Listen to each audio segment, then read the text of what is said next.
Good morning, good afternoon, and good evening, everyone, and welcome to How to Increase Productivity and Avoid Burnout. My name is Colin Main, and I'm a Director of Programs at the NASDAQ Entrepreneurial Center. And for those of you who may not know, the NASDAQ Center is a nonprofit that's building a better path for entrepreneurs worldwide by improving inclusion, access, and knowledge in entrepreneurship. Speaking of entrepreneurship, at the center, we celebrate and support Black founders every day. But no, August is recognized as Black Business Month. So happy Black Business Month, everyone. As you may have just seen in the chat, the NASDAQ Center, along with our partner Mentor Cloud, launched a free mentor matching platform for entrepreneurs called Mentor Makers. You can create your own advisory board to guide and inspire you with in-the-moment mentorship from topic experts and professionals dedicated to providing exceptional mentorship to entrepreneurs across all races, industries, and geographies. So find or become a mentor today by using that link in the chat. Mentorship matters to all entrepreneurs. Their success is dependent on it. Now we're going to open up for live Q&A at the end of the event, so please submit those questions for us in the Q&A function at the bottom of your screen throughout the presentation. Try to get to them all. Now, none of what we do here at the center could be possible without all the amazing support from our sponsors, including NASDAQ, Lehigh University, Bank of the West, Airbnb, KPMG, Wilson Sonsini, Woodruff Sawyer, BPM, and HubSpot. We're grateful and humbled by their contributions. Now, during these still in so many ways unique times, we're curious on how sentiment is among the entrepreneurs that we work with. So I'm going to launch a quick poll just to let us know how you're feeling about your business right now. Are you optimistic? Are you in survival mode? Let us know. Alrighty, optimism is in the lead, but looks like it's a close race, folks. Well, I'm going to end this poll because I don't want to waste a moment before we jump into the content, but I'm going to share these results just so you can see optimism is in the lead, but survival mode and anxiety do exist, and we totally understand as entrepreneurs out there that that's a real thing. So our topic today, I know, will be able to help with this. So without any further delay, please join me in giving a warm welcome in the chat to our special guest today. Georgie-Ann Getton is the CEO and lead execution strategist of GSD Solutions. Georgie-Ann, welcome. Hello, Colin. Thank you so much for having me. I'm super excited to be here and leading this workshop today about increasing productivity and avoiding burnout. Looking forward to learning more. All right, over to you. Awesome. Hi, everyone. Welcome to this workshop. I'm so grateful to have the opportunity to work with the NASDAQ Entrepreneurship Center to present to you this workshop today.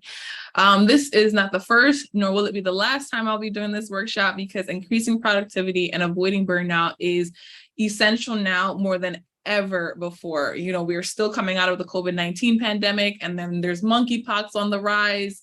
Stress, inflation, recession, the great resignation. There are so many, global warming. There are so many reasons that folks at companies, as well as startups and entrepreneurs and even large corporations, want to increase productivity so that we get more done, but it's leading to a lot of burnout. So how can we increase our productivity, but also avoid burnout is what I'm going to be teaching you all in this workshop today.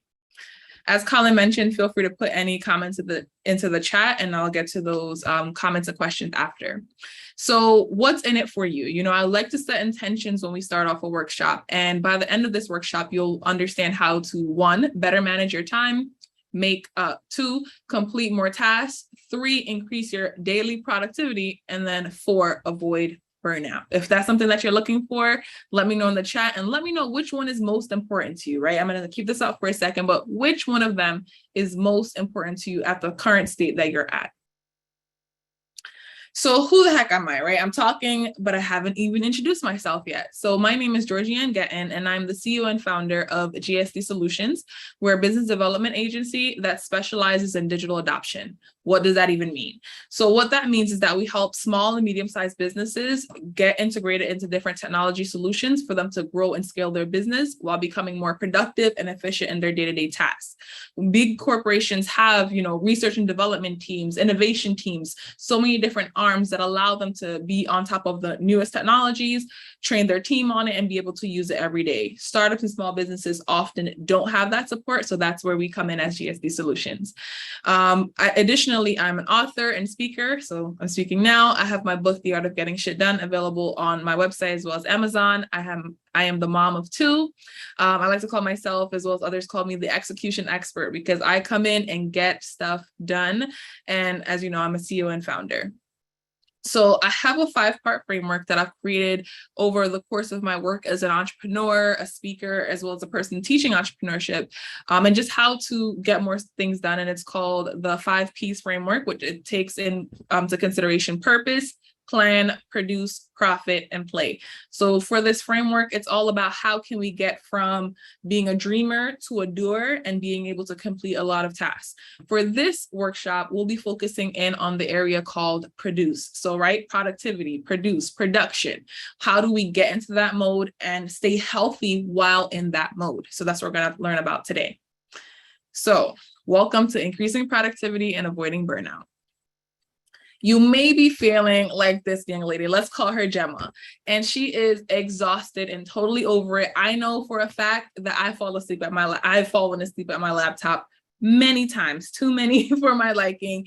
You know, you got your coffee on the side, you're trying to stay focused, you're trying to keep going, but you're just done. You cannot continue anymore. So what does that mean, right? You want to be like Ashley here. So this is just a random name, who's able to continue doing her work, excited about it, feels good, and she knows her task list is complete. So what is Ashley doing that Gemma could start doing, or maybe is not doing just yet? So the first strategy that Ashley may be doing is doing one thing at a time.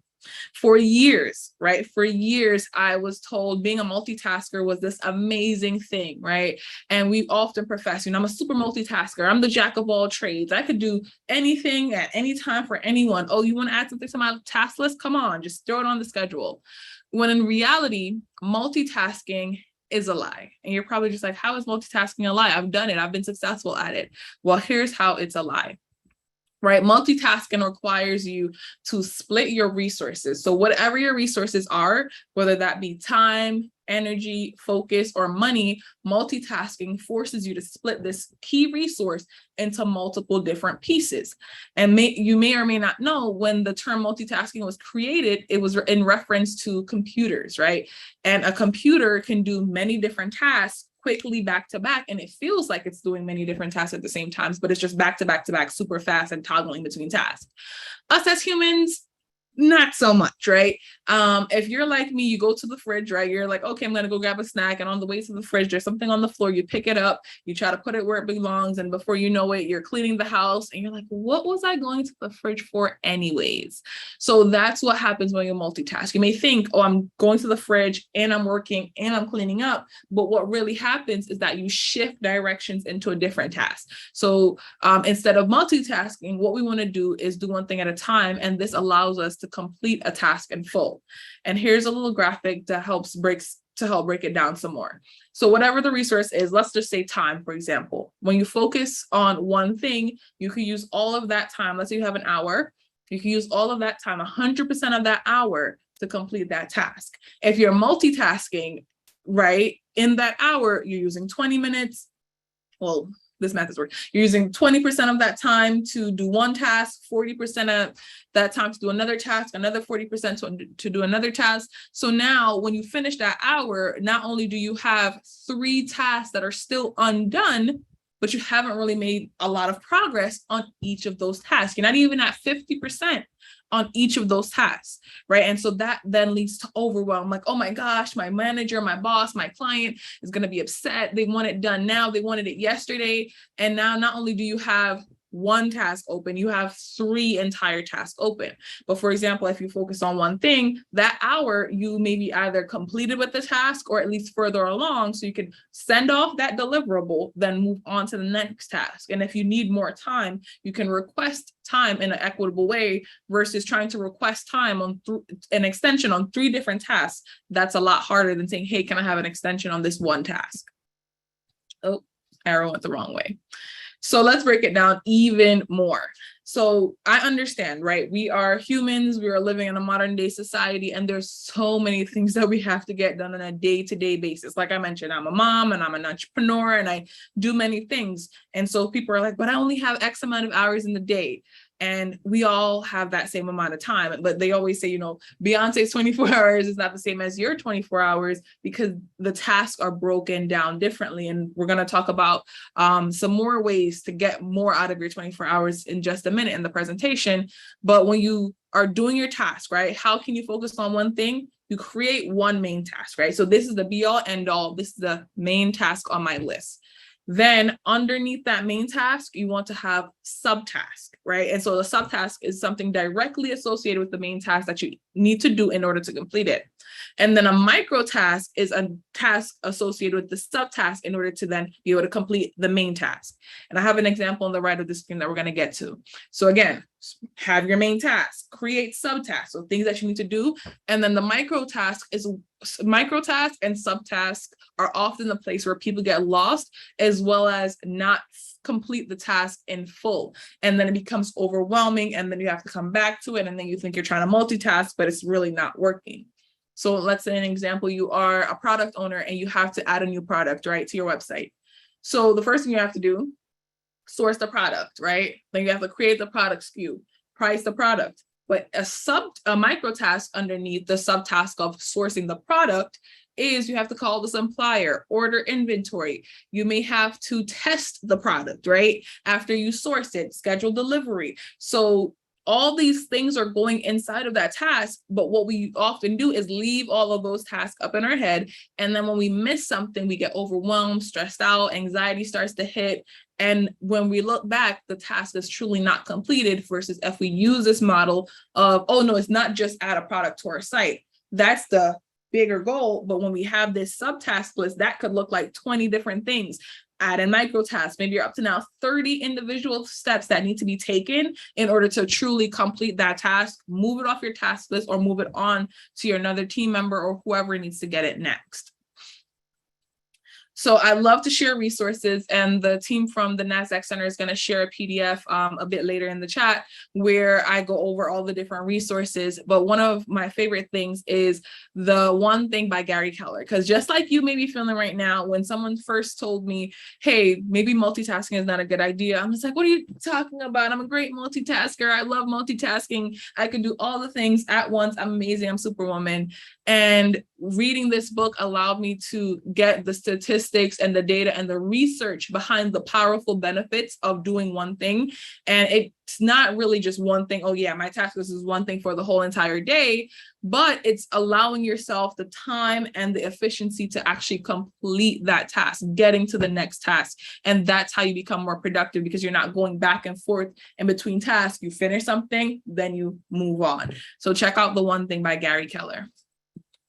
And what you win from focusing on one thing is you get to complete tasks in full and at a higher quality.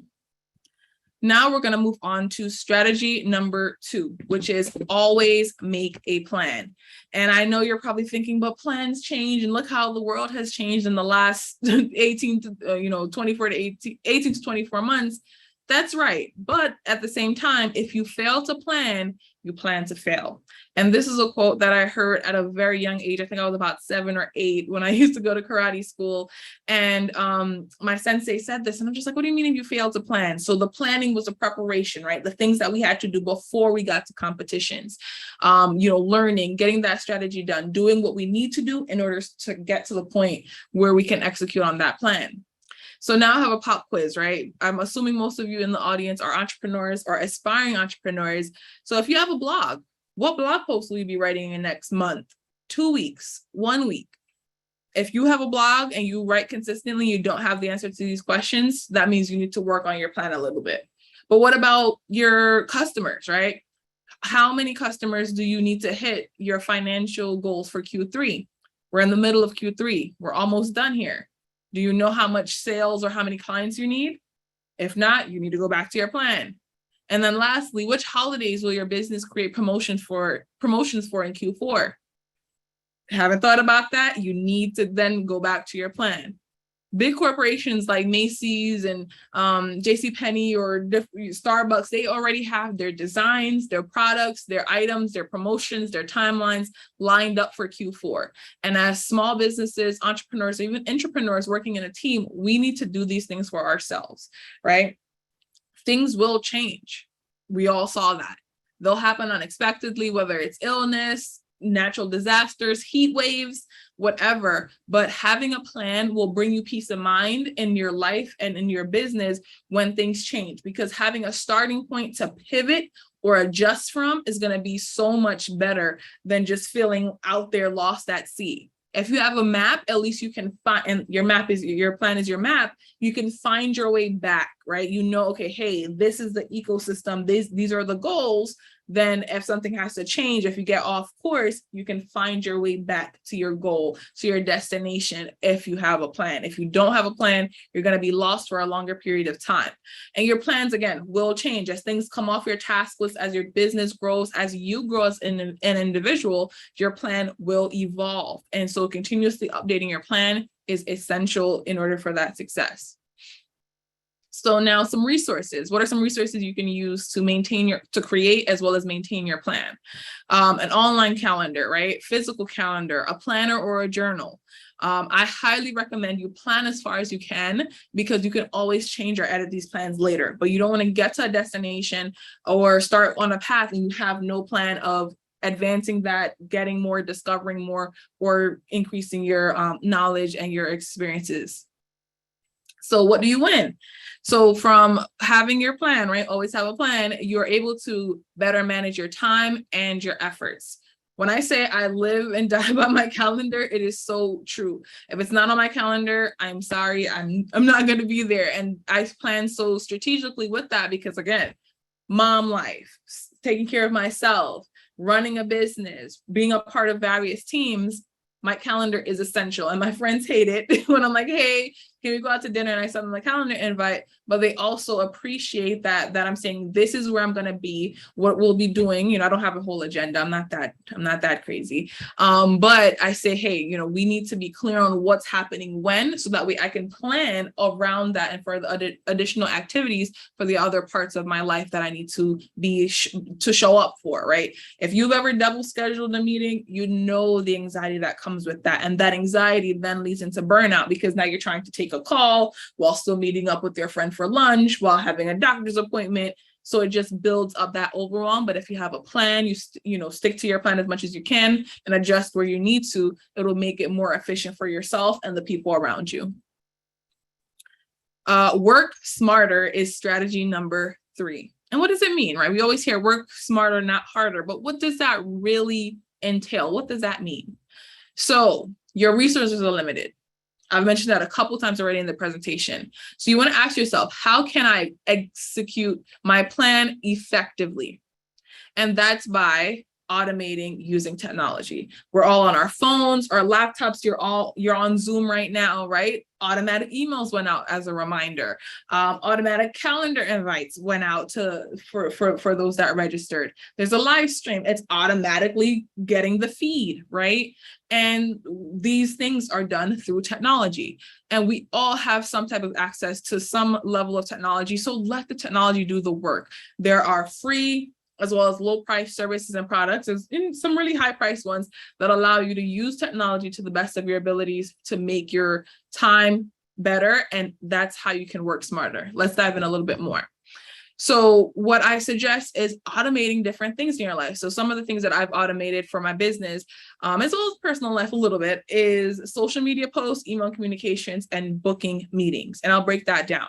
So for social media, I use platforms, and I have used platforms such as Hootsuite, Postly, Later.com in order to create all my social media graphics, then put them into this calendar. I type up the captions, figure out hashtags, as well as when I am too busy, because it's an automated system, I can have someone on my team do this, right? So now I can even delegate these tasks. And now it's not, oh, Georgie needs to sit down and spend 5 hours on creating, scheduling social media and being on Instagram or whatever social media hour a day. I can pre-schedule these things, then be selective about when I go in. So not only am I getting that time back, this tasks are still being done. And so it's still being productive, but I don't have to be all up on it. So again, Hootsuite, Later, Postly are just a few of these social media post automatic scheduling tools. Then when we think of email communications, right? We're all in our email inboxes. You had a reminder about this event from your email inbox. And what I like to do is sometimes I really enjoy working really late at night because no one's asking me for stuff, right? No one's there. It's just kind of me by myself. My kids are asleep. The city is quiet, and I can just go and do the work that I need to do. But sending an email to a client or a colleague at 2 a.m. is not the way to go. One, you're setting unethical expectations for yourself and your team, because then they're going to think it's okay to email you back at 2 a.m. or that it's going to be irregular for you to be sending these emails that late. So just for yourself and your own boundaries, I highly recommend do not send those emails unless, there's an emergency thing that needs to happen the next day.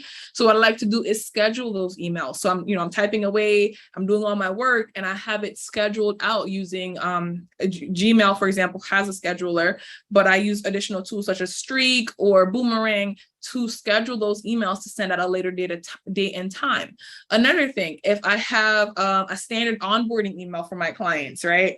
Instead of typing out that email every time, I use a tool Streak that creates something called snippets. And HubSpot also has a feature like this. So it's templates or snippets where I write the email one time, and then for every client, I could customize the email, right? And it was right inside of my email inbox. And this allows me to not have to spend, if I spent 5 minutes on that first initial email, now I don't have to spend 5 minutes each time. I have the template, I customize the specific areas for the clients. So that's some email communications that I automate. And then the last thing I'll talk about automation with is booking meetings. So I use the tool Calendly currently, but I have used other tools, and there's some other ones such as Acuity Scheduling.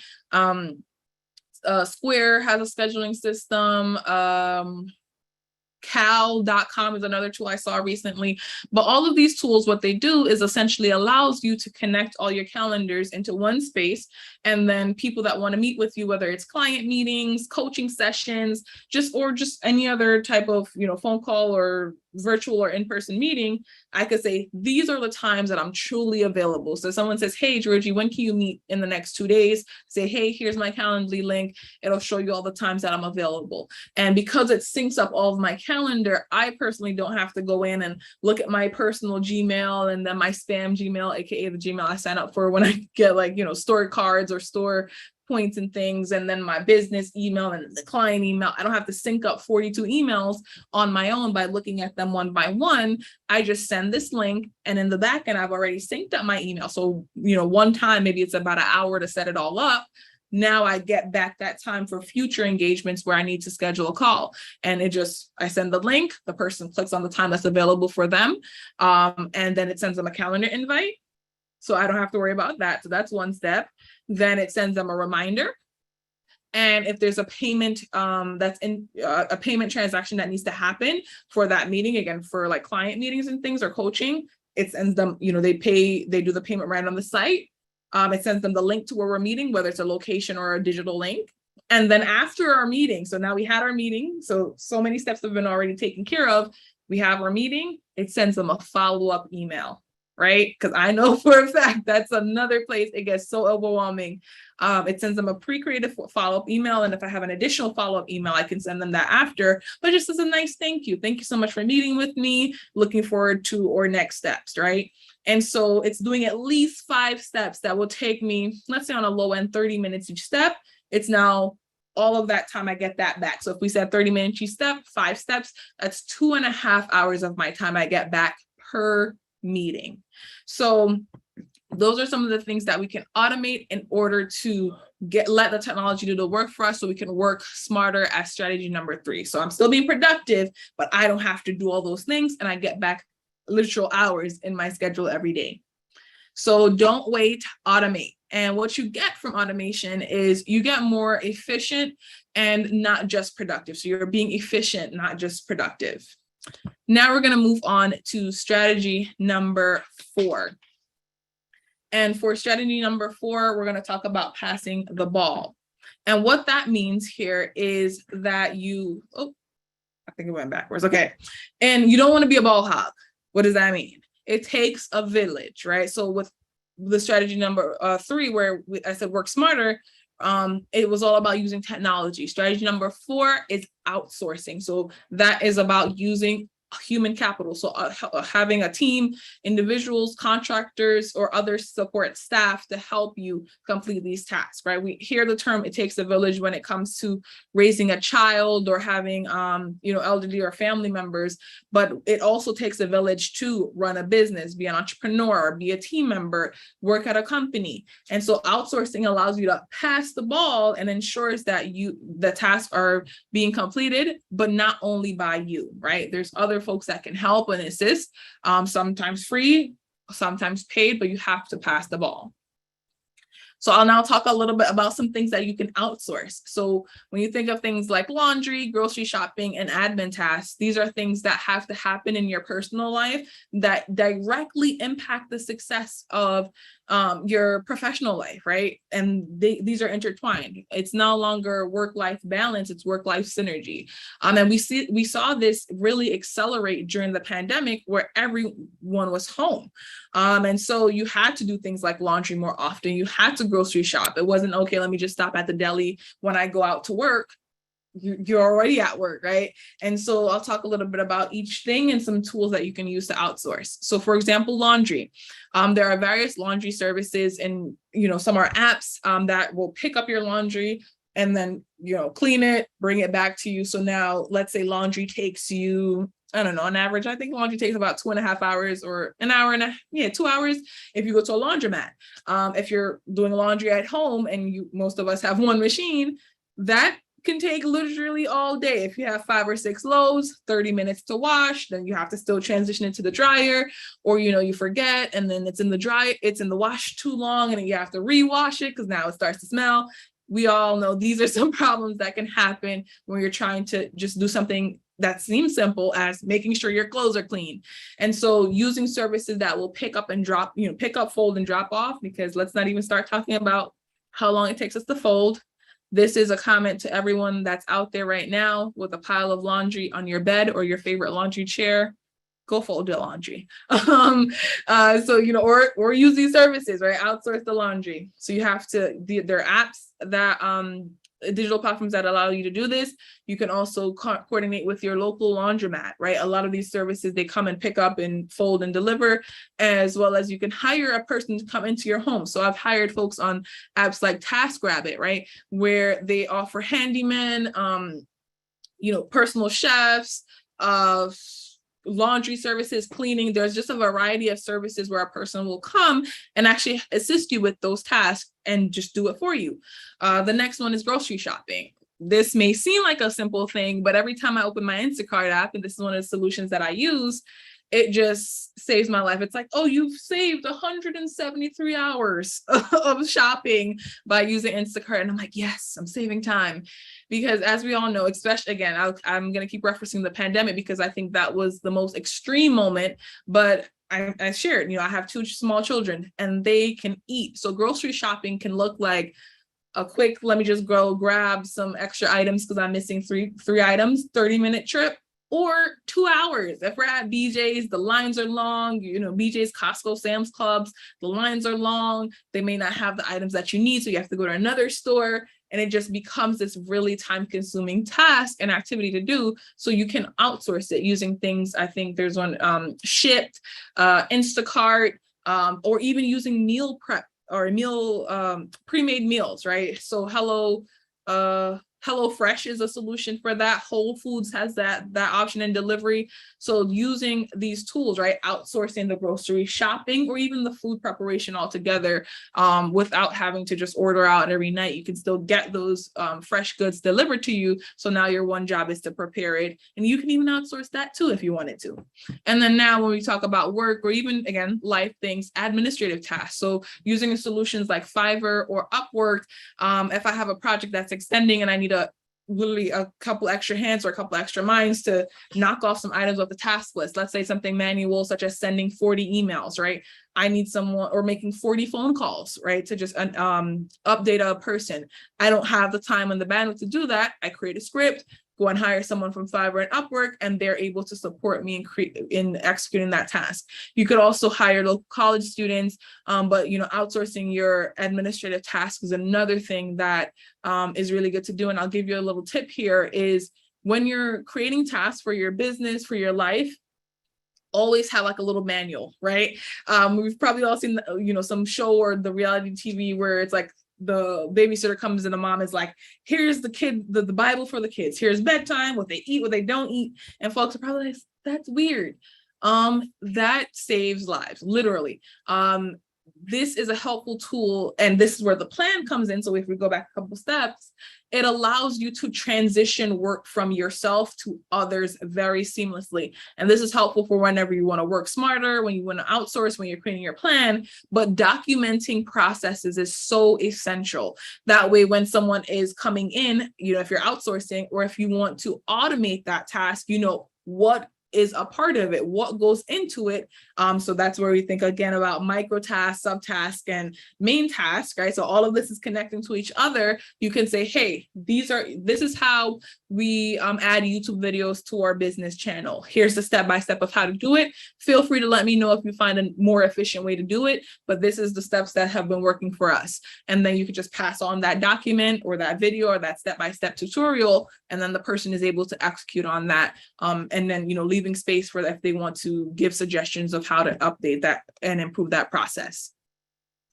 Another resource that I really, really love is called Drop the Ball. This is a book by Tiffany Dufu, who is the CEO and founder of an organization called The Crew, which is a women's leadership network. So in this book, she just talks about her journey as a corporate businesswoman and mom and wife, and how she was able to find synergy in that experience, from feeling like she had to do everything to then allowing folks around her to support her, whether it's paid support or, interacting and talking to her partner, her colleagues, her job to say, hey, I need some help, and these are the things I need help with, and here's how you can best help me. And what you avoid here is you avoid burnout by passing tasks to others. And now we're up to strategy number 5. This is share your work. So oftentimes we wait till things are perfect before we put it out there into the world. And I want to let you know it needs to be done, right? We hear that quote often, done is better than perfect, but that it truly is the way to go, right? The world needs to know what you are doing and how they can support you, because your work matters. But if you're not sharing it, if you're not talking about it, if you're not excited about it, how will other people know?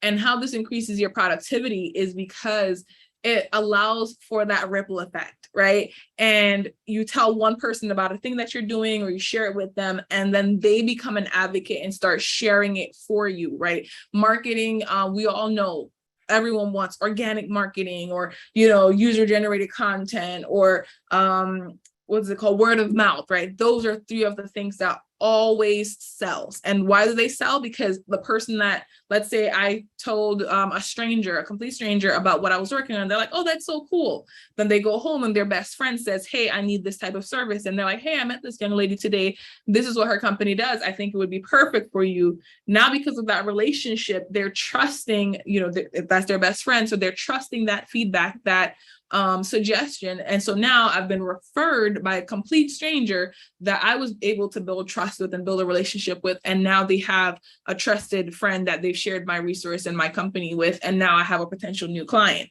Versus if you're just throwing ads at someone, it may work if your product or service is just what they're needing at that time. but overall, you still have to build that level of trust. Sharing your work allows you to kind of have contagious level of trust within the people around you. And so some ways you can share your work is, first of all, celebrate with others, right? We oftentimes hit milestones, especially as entrepreneurs, right? This is a NASDAQ Entrepreneurship Center. You may think, oh, my MVP doesn't look good enough. You created an MVP. It's time to celebrate. Or, my business plan should be 50 pages instead of 10. Hello, you are starting a business. That is needs for celebration. I forget the name of the platform, and I'm going to try to think of it and then give it to the NASDAQ Center team. But there's a platform that you can have like a business shower. I think it may be just called businessshower.com. I don't remember the name right now, but if you look it up on Google, it's there, where you say, hey, I'm starting a business and people can, and these are the things that I need, and people could support you, similar to how you would have like a wedding shower or a baby shower registry, or I think it is called businessregistry.com, or yeah, we'll figure out the name later. But celebrate with others, talk about it, have even like a launch party, right? It doesn't have to be a huge thing. It could be virtual, it could be in person, but celebrate your wins as much as possible. Because I know, for example, me personally as an entrepreneur, I waited too long to or just a person, I waited too long to celebrate my wins. I'm like, oh, it's not good enough. I would launch things, I'll just put it out there, but I wasn't celebrating and feeling good about that and allowing others to feel good and celebrate with me. So definitely celebrate your wins. Another thing you can do is start a blog. And this could also be a vlog, or if you prefer video, or a podcast if you prefer audio. But this allows you to share the journey, right? People want to see that backstory. They want to see what you're building. You don't have to give away all your proprietary information, but having people be a part of that journey increases them being, evangelists. They're like, I remember when, Facebook had, it was called The Facebook, and now it's Facebook. So people want that nostalgic memory to be a part of something. And so some of the biggest supporters, right, they call it the true fans, are going to come in at that super early stage, right? Because they do feel a sense of like, yeah, I was one of the first investors in Uber, right? When everyone said no, I said yes, right? They want to be a part of those core days inside of your business. So create an outlet for folks to do that. So again, a blog, a vlog, so, YouTube, or even a podcast could be a way for you to share your work with others. And then a final way is to speak at events, right? So here I am at an event, it's virtual. I had another event earlier today. I have another event coming up tomorrow. But having spaces where you can talk about your expertise, whether it's being on a panel, a fireside chat, giving a keynote, as well as speaking as an entire career, but you don't have to go down the career path of speaking, but sharing your expertise, sharing your knowledge, sharing what you've built so far, and even sharing that you're just a beginner, right? There's always an opportunity for an early stage founder to be a part of a panel or an event, because they want to see, where are you now? What is that experience like? So speak at events, start a blog, celebrate with others are some ways to share your work. You can, when you share your work, you get and maintain the momentum to keep going, because now you're like, wow, someone noticed, like, I'm so excited, this is great. And it gives you that momentum to keep going. A resource that I love is called Show Your Work by Austin Kleon. This is a very cute little book, but it's super high impact, and it just talks about 10 ways to share your creativity and get discovered. So that's another thing. So I'm going to do a quick recap here. So strategy number 1 is do one thing at a time, right? You have your main task, your subtask, your micro task. Focus in on doing one thing at a time, using the resources that you have to tackle that thing, and then get it off your task list so you can successfully move on to the next task. Then always make a plan. Your plans will change, but if you fail to plan, that means you plan to fail. So have a plan, adjust it, pivot as needed as you go through that plan, and then update the plan periodically as well. But having a plan gives you a solid foundation to then move from. Then we want to work smarter and use technology to automate things. You can I just turn on Do Not Disturb while I'm doing this presentation, and it's automatically putting people to voicemail. So work smarter, use the tools at your disposal to automate whatever you can. Then pass the ball. There are people around you that care about what you're doing, that want to support your work, or you can hire to execute tasks. Pass the ball. Do not be a ball hog. Delegate tasks. Again, create a plan, create a system of how the task can be executed, so it's an easier handoff. but allow room for folks to give you suggestions of edits to that process. And then last but not least is share your work. People need to know what you're working on and how they can support you. But if that's not possible, that wouldn't be possible unless you share your work. So that was all about increasing your productivity. We talked a little bit about identifying and avoiding burnout, but now we're going to go full-fledged on burnout, and then we're going to open it up for some questions. So if you want to go ahead and start dropping your questions in the comment now, it would be a great time to do that. So how do I recognize burnout, right, is a question that I often get from folks. And the answer to that is in these 3 steps that I've discovered for myself, as well as from studying and talking to dozens, actually now hundreds of colleagues who have experienced burnout as well. So the first thing that happens when you start experiencing burnout is you'll feel it in your body. Right. And this could look like aches and pains. One of my big signals for burnout is an eye twitch. My left eye would just start twitching. And I was like, what is wrong with me? Like, I thought it was a nervous condition. And I just felt really fatigued. My body was just like, girl, we're done here. And I was just like, no, we got to keep pushing. I'll just drink some water, eat some vitamins, and keep on going. And then phase 2 happened, right? Your mind starts to go, you're having brain fog, you're not sure what you were doing. It just happened so fast. What was I going to do again? Man, I can't remember. I was supposed to submit this thing. You're missing deadlines, you're missing delays, you're not getting information to people that's supposed to get that information. You're hearing someone talk, but you're just like, you're totally zoned out. You're just like, I need to get away from this. I need a nap. I'm just exhausted physically, exhausted mentally. That's what starts happening. And then the heart, right? So you're just now, when I say the heart, what starts to happen is irritation on 10,000. You don't want to be around people that you really care about. You don't want to be in places that you care about. You don't want to do things that you find fun, right? It just, everything feels just, right? If you've ever felt that feeling, let me know in the chat, but everything just feels, I don't want to be a part of it. You start getting really, really angry. You're just so hurt, right? You're literally hurt by the things happening around you. So, phase 1, the body starts to go, the aches, the pains, the nausea, like you just feel physically ill. Then the mind, you're not thinking straight. You're having brain fog. You're just so over it. And then the heart, you're just, you don't want to participate in anything. The things that you used to love now just irritate you. You want no parts of it, and you're totally shutting down. That's when you're at burnout, right? Those 3 components, and the signals may come in different orders for different people, but that's the combination, right? You'll feel it. It literally will say, you better feel me now. You better feel me now because I'm coming. And then that's how you're fully burned out. And so the question is, how do I repair burnout? Or even how do I avoid burnout from happening in the first place?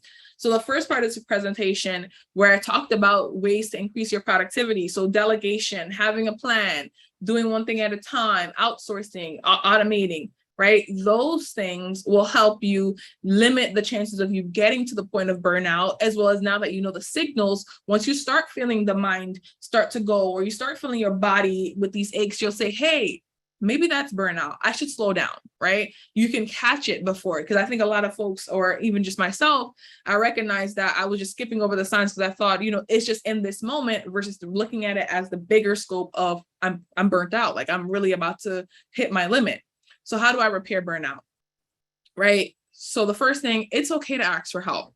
Acknowledging that you can ask for help, and then tapping into the people around you. So again, sharing your work, sharing what's going on with the people around you. It could look like internet strangers. It could look like family and friends. Everyone's village and community is completely different. I remember a story I heard a couple years ago. I think early pandemic, someone got sick. They didn't have any close family members. And before they knew it, there was soup at their door. Random folks on Twitter were sending them Cash App and Venmo to help them purchase food and just get better. A nurse came and took care of them for a couple of days, but it's okay to ask for help. right? And I try to tell folks, be as preventative as possible. Ask for help before you think you need it, right? Do not wait until like, I cannot physically move, now I need help. If you start feeling those signs, say, hey, something's wrong. Ask a team member, hey, can you help me pick up on this project? Ask your boss for extra time. Tell your employees, hey, I'm gonna need to take some time off, but ask for help. Then you want to slow down, right? Pace yourself. How can I do one thing at a time? How can I go a little bit slower, get extended deadlines? It's oftentimes possible, but it's when you don't ask for it or you ask for it too late where you get a no. So if it's 2 weeks out from the project and you're just like, oh my gosh, I'm super stressed, I'm just going to push through. No, slow down. Go to your client, go to your boss. Hey, we're 2 weeks out. I'm not, I would like to ask for an extension. You may or may not want to say the full story, right? But again, ask for help if you can, but say, hey, can I have an extension? And at that point, 2 weeks, there may be an opportunity to get that extension.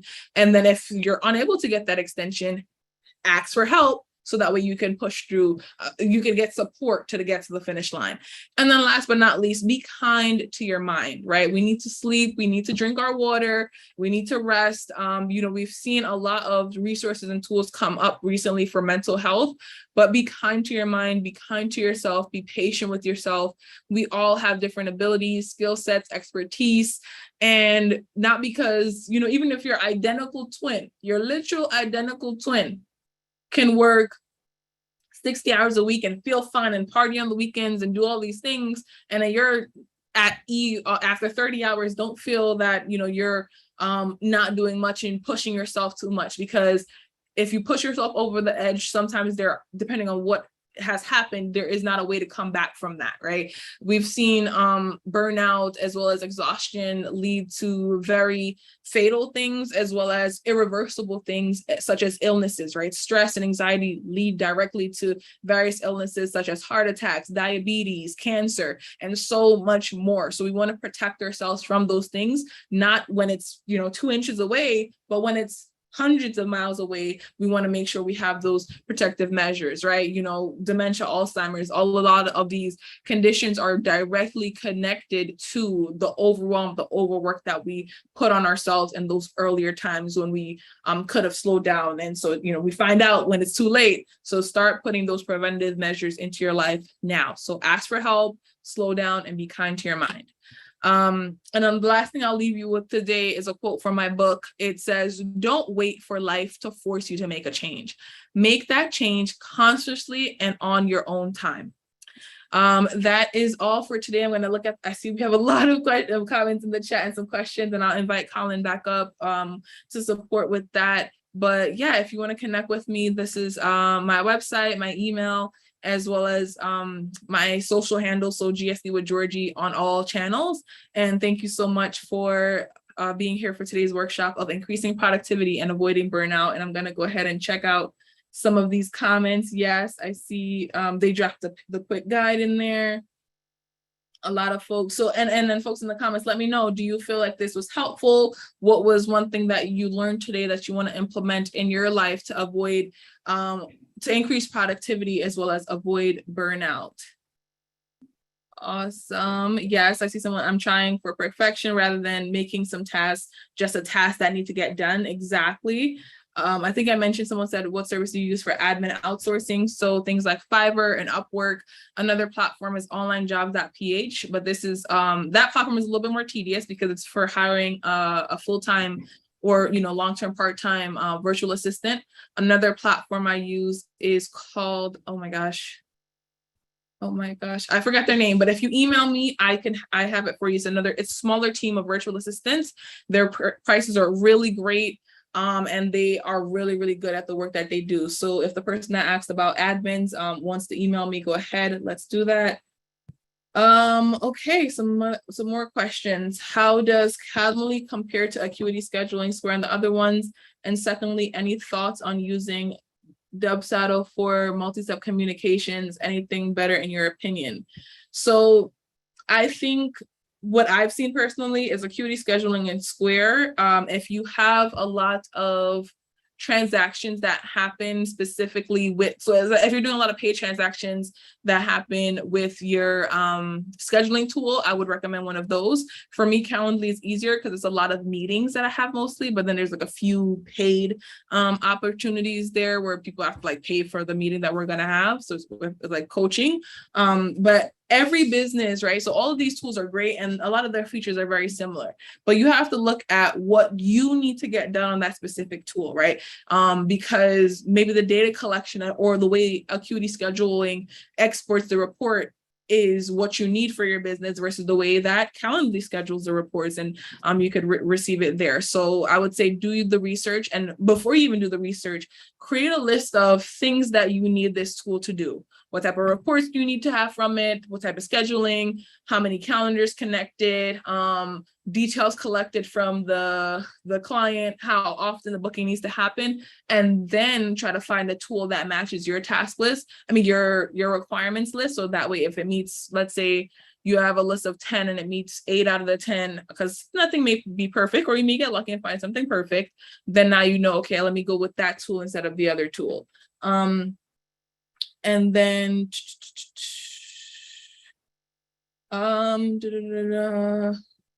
so multi-step communication, same thing. If sometimes I use Zapier or like even just if this then that in like Google Sheets to help me with that. But again, you want to make the steps of what your business needs to do or what that interaction needs to do, and then finding a tool that matches that interaction.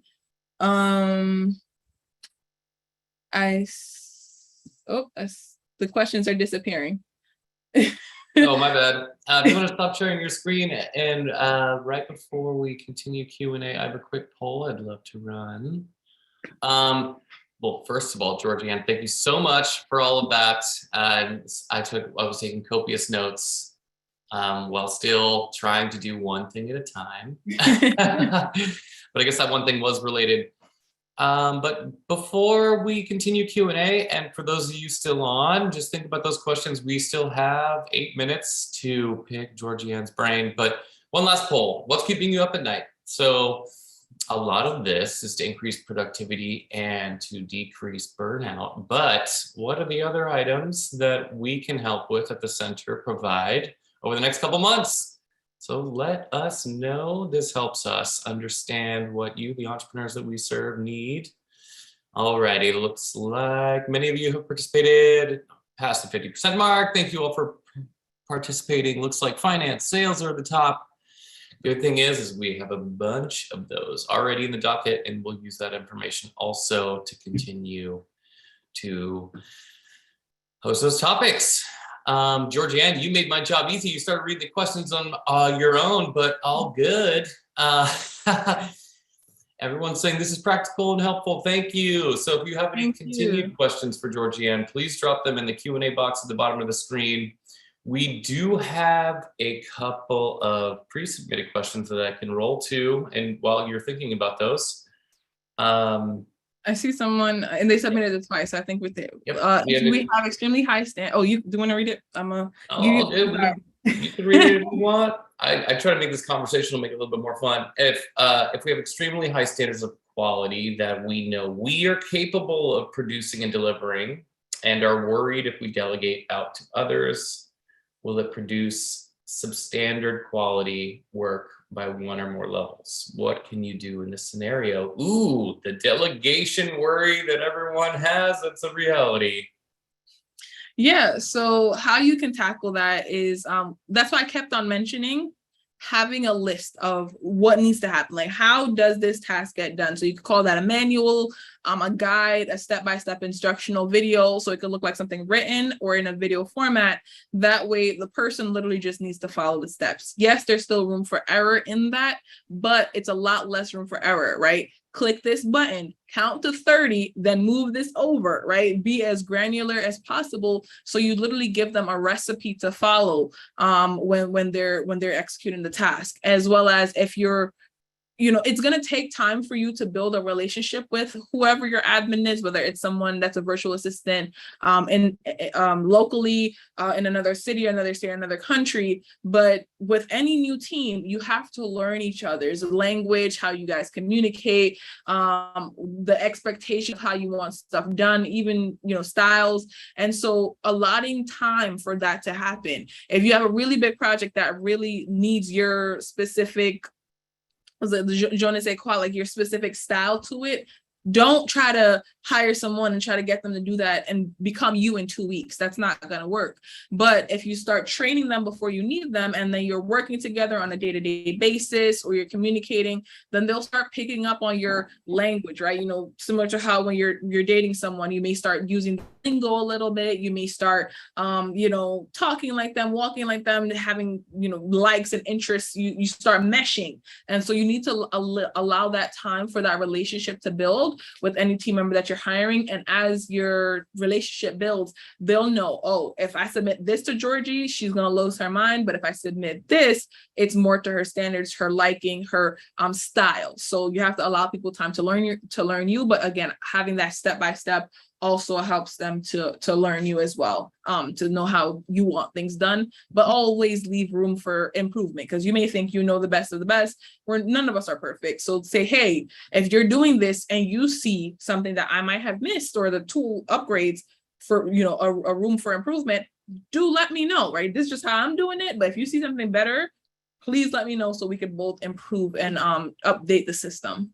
I love that. I say that to our people all the time. I'm like, I don't know the best way to do things, but this is how I do it. And also I think on the delegation stuff, if there's the upfront agreement on quality expectations, or at least outputs, before they go to clients or whatever that is that they're worried about the quality assurance on, and then that isn't met, then that's a conversation on a learning that just happened, and that it hopefully won't occur in the future. But let's see, somebody said during the meeting, you said one can get 2.5 hours back per meeting.